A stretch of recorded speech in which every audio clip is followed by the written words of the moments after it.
Arthur stood by the heavy oak entrance of the Grand London restaurant, adjusting his spectacles. Beside him, his wife of 45 years, Eleanor, leaned heavily on her silver-handled cane. She was recovering from a severe bout of pneumonia, her breathing still shallow, her steps slow but deliberate. They were 15 minutes late to the 30th birthday gala of their daughter-in-law Vanessa. Arthur expected an awkward glance or a polite whisper about the traffic, but nothing prepared him for the raw cruelty that awaited them inside the private dining hall.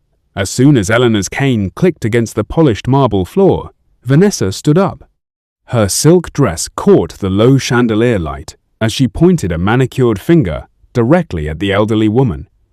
"Stand up and get out," Vanessa said, her voice cutting through the soft jazz music playing in the background. "This is an elite gathering for shareholders and high society. Your slow, pathetic pacing and fragile state are ruining the atmosphere of my celebration." The room of 60 guests froze. Arthur felt Eleanor's hand tremble violently against his arm. He looked at his son, Julian, expecting him to defend the woman who had sacrificed everything to fund his education and early business ventures. Instead, Julian casually checked his gold watch, sighed with irritation, and looked away. "Vanessa is right, Father," Julian said coldly. "You should have stayed at the estate. You don't fit the image we are projecting tonight.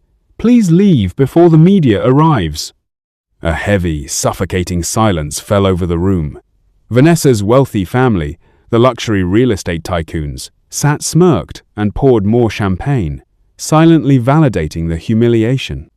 Arthur looked around the tables. Sitting among the crowd were several of his own old business associates, men he had mentored and saved from bankruptcy decades ago. He saw the deep disappointment and shock in their eyes. Eleanor pulled gently on Arthur's sleeve, her eyes welling with tears. "Let's just go home, dear," she whispered softly. "I don't want to cause a scene."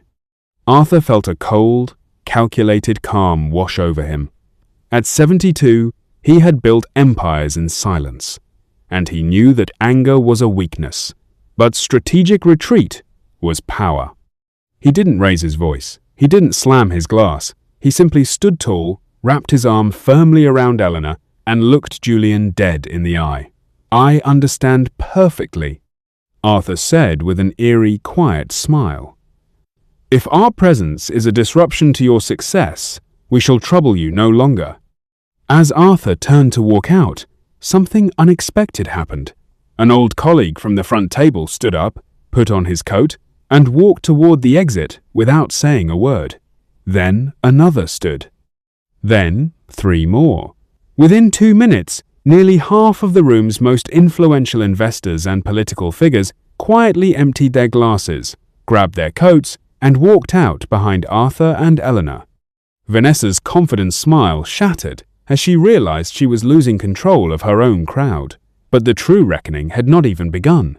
That night, after putting Eleanor to bed in their modest cottage outside the city, Arthur went into his private study. He unlocked a dusty leather briefcase containing the foundational documents of the Vantage Trust, a multi-million-dollar umbrella fund he had established 30 years ago. Julian believed he was a self-made billionaire. He believed the London tech firm he ran and the massive coastal resort Vanessa's family was currently developing were fruits of his own genius. He had forgotten, or perhaps chosen to ignore, that the initial capital, the corporate credit lines, and the very land the resort was being built on belonged entirely to Arthur's private trust.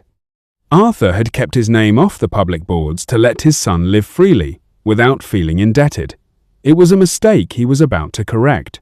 The next morning, Arthur called his personal attorney. He didn't ask for a compromise.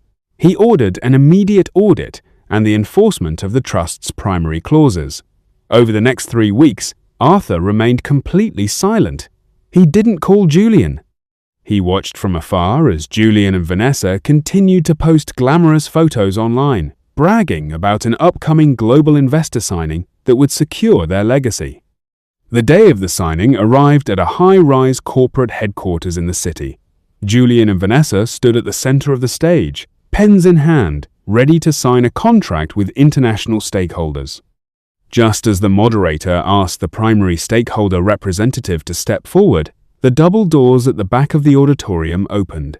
Arthur walked in, wearing a sharp, vintage-tailored suit.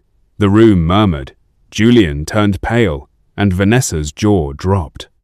Arthur walked straight to the podium, taking out a folder of certified legal documents. "I will be brief," Arthur announced, his voice projecting with absolute authority.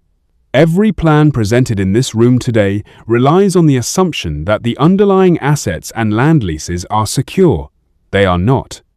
As the sole trustee and owner of the Vantage Trust, which holds 90% of the operational capital and the titles to the northern coastal lands, I am officially declaring a complete withdrawal of all funding and the immediate termination of the land leases associated with Julian and Vanessa's firms."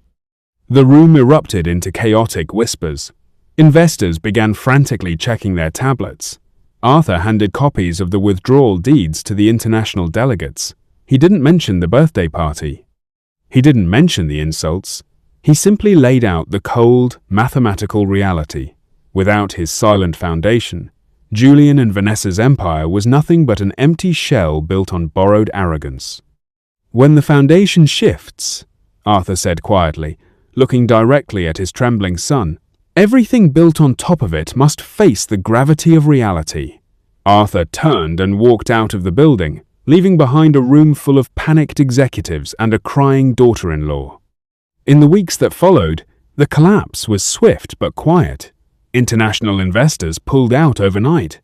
The luxury resort project was halted, leaving Vanessa's family deeply in debt. The expensive London penthouse was seized by the bank because the lease payments were tied to Arthur's trust. Julian's corporate reputation was ruined, not by scandal, but by the sheer indifference of the business world once they realized he held no real power. Vanessa's social media accounts went completely dark. The luxury lifestyle had evaporated.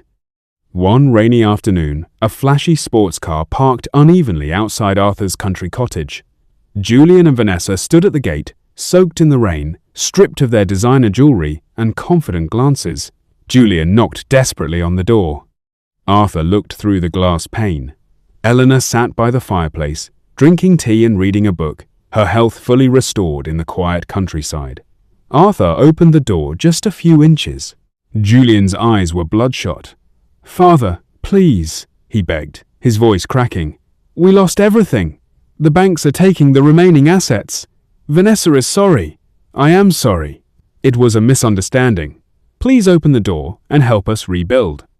Arthur looked at the two desperate figures who had once deemed his wife unworthy of standing in their presence. "When your mother stood shivering outside that restaurant, you told us we didn't fit your image," Arthur said, his voice devoid of anger, filled only with absolute finality. "Now that our resources are no longer convenient for you, you come knocking on our door. I am keeping this door closed today, not to punish you, but to give you the one thing your money could never buy, time to discover who you actually are without my shadow." Arthur closed the door firmly and turned the lock. He transferred every single asset, property, and remaining dollar from the trust into a newly established public foundation dedicated to providing medical care, housing, and dignity to vulnerable elderly citizens. He named it the Eleanor Grace Foundation. Sitting on the porch that evening, watching the sunset over the green hills, Eleanor smiled and held Arthur's hand. They had lost a son to greed, but they had restored honor to their life. They understood that money could buy a seat at the most expensive tables in the world, but respect, love, and loyalty were currencies that could only be earned through humility, and those who traded them away for temporary vanity would always end up standing alone in the rain.